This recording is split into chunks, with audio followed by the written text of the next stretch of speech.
Chapter 12. Community. As morning rolled around, as per usual, we ventured out back towards the pit. Only the pit, it didn't look the same. The ladder was no longer there, and our tombstones above were gone. Nick approached and gestured us towards him. "Congratulations, men. Say goodbye to your 5-star accommodations," Nick said laughingly. "Now, follow me." Nick marched us past the farm we had been working on for the past while, and through a small trail surrounded by trees and brush. As we reached the end of the trail, Nick stopped, turned around, and with a big smile, he said, "Gentlemen, behold, a glimpse into a way of life rooted in tradition and sustainability. Welcome to the Freedomite community." Emerging now from the brush, I saw a vast plot of farmland, 250 acres or so, where rows of crops were neatly planted in the dark, fertile soil. Cows, goats, and chickens roamed freely within fenced pastures.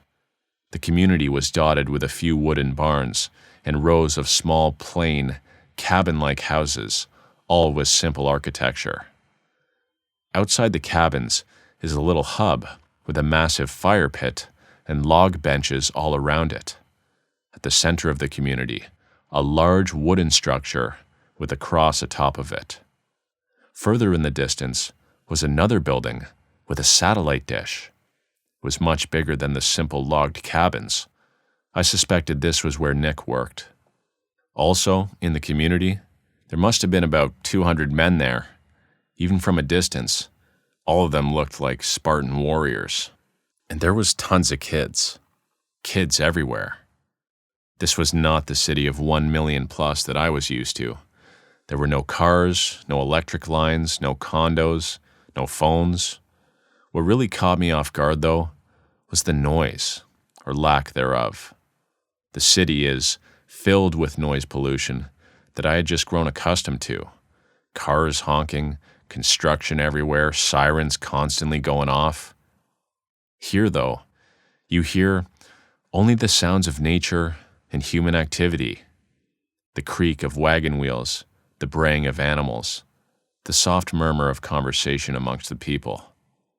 The community was self-contained, self-sufficient, and serene. Today is Sunday, in case you didn't know. On Sunday, we don't work. This is the Lord's Day. As Nick led us through the community, everywhere he went, members gestured prayer hands to him and gave him a slight bow. Scanning the commune intensely, I finally found what I was looking for. Ava. She was sitting down peeling potatoes with some other women. As we neared her, she looked up and her eyes met mine. I smiled and her face lit up. "Chris!" She got up and ran over and gave me a big hug. Midway through our embrace, she let go and stepped back to examine me with a look of shock on her face. "Wow, you've changed," she said with a smile on her face, clearly liking what she saw. She was right. In just under 2 weeks, I had drastically changed, though it was hard for me to see it fully. There were no mirrors in the Freedomite community. According to Nick, mirrors were the devil and fostered self-obsession, the ego, and because of our previously poisoned mind, any look in the mirror was an opportunity for critical self-judgment. Thus, they were banned. Although there was no mirror, I was certain that during our embrace, Ava felt some new back muscles that definitely weren't there before. Plus, I had easily lost well over 15 pounds in just 9.5 days. With my hands, I could feel that my once round face had now sharpened a bit. My stomach was even tighter. "Oh, you made it. It's so good to see you. How was your training?" "Hey, Ava. It was good," I said, sheltering her from the reality that I had just been starved, beaten, hypnotized, and worked like a dog. "What name were you given?" asked Ava, who clearly had some understanding that the men who returned from Kratos were given new names. Michael, I said, unsure of myself. Oh, the archangel who defeated Satan. I love that name, she said, repeating Nick's same dogma. It's almost time for church now. Come. As we neared the church building, I quickly observed that it was no St. Patrick's. It definitely reflected the simplicity and devotion of its community. Its unpainted interior blended harmoniously with the surrounding farmland, while the large plain windows had no paned glass on them. No glass at all, actually. It was open. Inside, rows of wooden benches faced a simple altar, devoid of any elaborate decorations. Only the scent of aged wood and fresh flowers from nearby gardens filled the air. During church gatherings, men and older boys sat on one side of the room, while women and girls sat on the opposite. As the church filled up, music began, and Nick walked in with young altar servers. It was bizarre to see Nick donned in priestly clothing.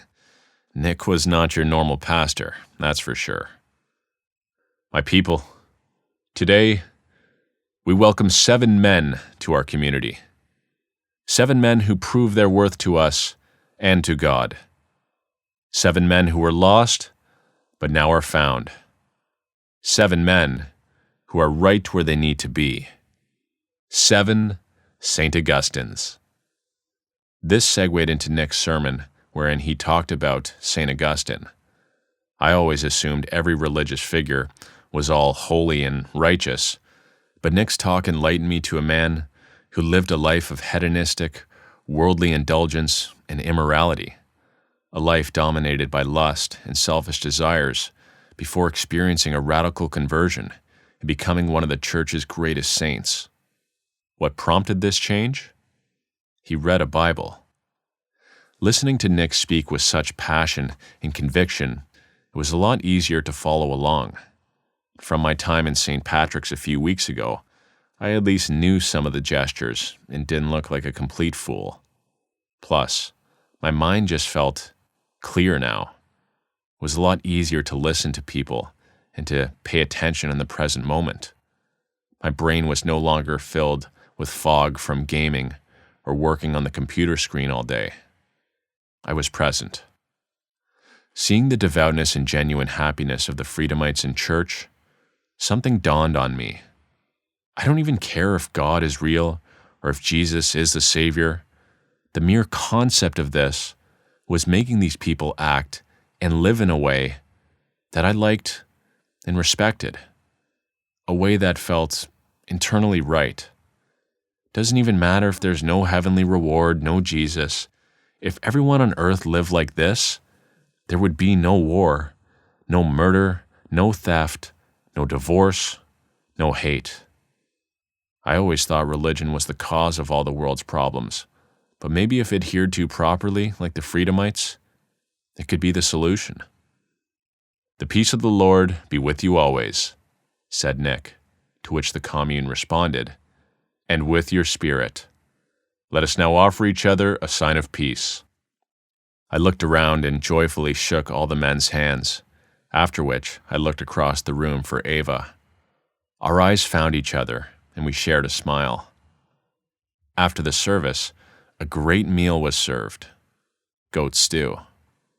I sat with Ava, Anna, Leah, and Brett and Steve, now Job and Matthew respectively.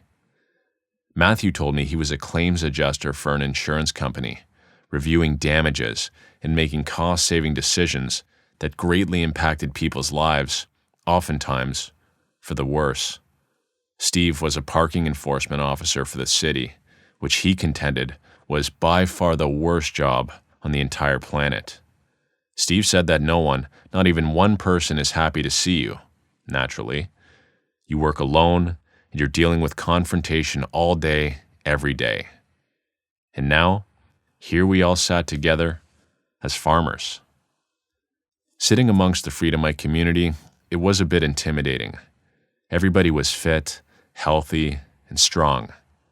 This was clearly a relatively new phenomenon, I realized, as there were no elderly, just middle-aged young adults and children.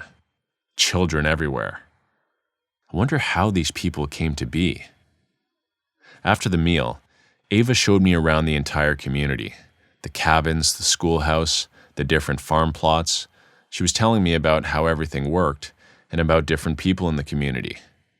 I could listen to her sweet voice all day. I wasn't surprised to hear that Nick was in charge of the schoolhouse and was the main teacher. I wonder if he had the young boys fighting yet. Fighting aside, he was no doubt indoctrinating these kids with his religious and distinct worldview. As Ava and I walked hand in hand along the outskirts of one of the farms, something was coming over me. A burning desire that almost hurt. I wanted her. In the middle of her speaking, I stopped her and turned her towards me, just to look at her for a second. Seeing my eyes, she knew. Ava looked around, grabbed my hand, and dragged me into some nearby brush. She quickly looked out again to see if anyone was around. I pulled her in close, and without wasting a second, we started kissing. Hard. I ran my hands up her arms, her neck, her chest. I wanted to feel her. My pants felt like they had a knife inside them. I imagined this is what Viagra would have been like. In our closeness, Ava felt it against her. I want you so badly right now, but we have to wait. We have to be married, Ava said, continuing to kiss me. We could hear footsteps of people coming, and we backed off and sneakily popped back out. As we walked back to the cabins, rain began crashing down.